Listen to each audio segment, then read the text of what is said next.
So this is discussion 3 video. Describe the definitions of race and ethnicity used in the text. The definitions of race and ethnicity differentiate in the text by the perception of each one. Race can be classified by physical traits, while ethnicity can be classified by the cultural aspects of an individual or group of people. I think that it is an important individual choice as to what ethnicity one chooses with which to align themselves. It can give an individual a sense of cultural belonging inside a specific race of individuals. Cohen states that both race and ethnicity are socially connected, but the two concepts reflect different ideas. Racial identities reflect perceptions about biological traits. Ethnic identities reflect common cultural similarities. These include language, religion, ancestral origin, or traditional practices. I can apply this to my own life by my self-classification as a white American with English ancestry. I wasn't always aware of where my family originally came from until I saw my family tree. My grandmother had traced the family's genealogy all the way back to 13th century England. It was interesting to learn about where my family originated due to her research. This was way before the website Ancestry.com. Describe how the American family experience varies through racial or ethnic backgrounds.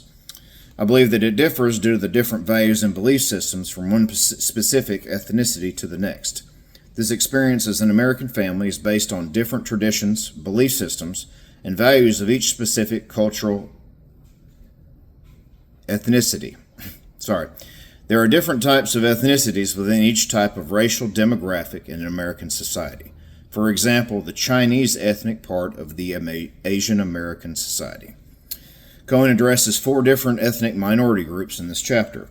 The American Indians, who focus on a collective experience that benefits the whole tribal unit. The African Americans, whose nuclear family structure was disrupted by slavery, have and had a mostly matriarchal structure in contrast to the white nuclear family. Latinos focus mainly on familialism, which is prioritizing of the family first. Lastly, the Asian Americans, who have strong values of taking care of the elders and parental support of education. My experience is that my great-grandfather created generational wealth for my family, being a farmer in the late 19th and early 20th century.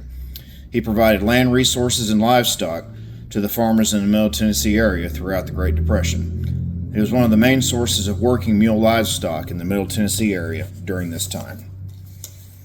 Speak to the difference between acculturation and assimilation that the immigrant families must go through when settling in America. I believe each culture brings its own unique values and beliefs to American society.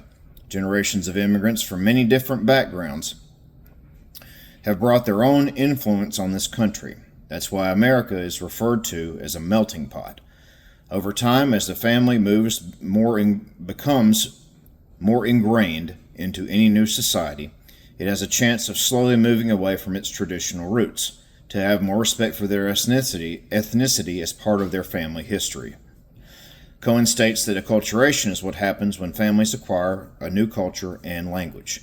Assimilation is what happens as the gradual reduction of ethnic distinction between immigrants and mainstream society. The assimilation is only successful when the host society accepts the new group. The way that I can apply this in my own life is due to my past relationships and where I've spent time living in my life. It's what a major impact that the way I both incorporate both Colombian and Mexican flavor profiles in ways of preparing food and in the way that I cook. I often prefer to eat traditional food that comes from South and Central America because of the way that those cultures prepare different dishes. My favorite is probably paella, made the Colombian way. How are intermarriage and social distance related to each other? I feel like it should not matter from which ethnicity different people come when it applies to a marriage. Since I believe in companionate relationships and marriages, the level of the couple's happiness and the quality of life are what's most important when it comes to a marriage relationship. I think that society has become more accepting of intermarriage, which has created a reduction of social distance over a period of time. Cohen defines intermarriage as a marriage between members of different racial or ethnic groups. He defines social distance as the level of acceptance that members of one group have towards members of another group. Cohen states that the stiffest barrier of any ethnic groups has been between whites and African Americans. I see that in society today, intermarriage has almost become a moot point when discussing relationships. There will always be some outlying opinions about any subject, but I feel that it should not matter what race or ethnicity that the individuals who want to get married come from. Happiness and love are blind. However, there can be biases from different cultural and racial backgrounds where the family will not support individuals marrying outside of their race or culture due to their own specific belief systems. Thank you.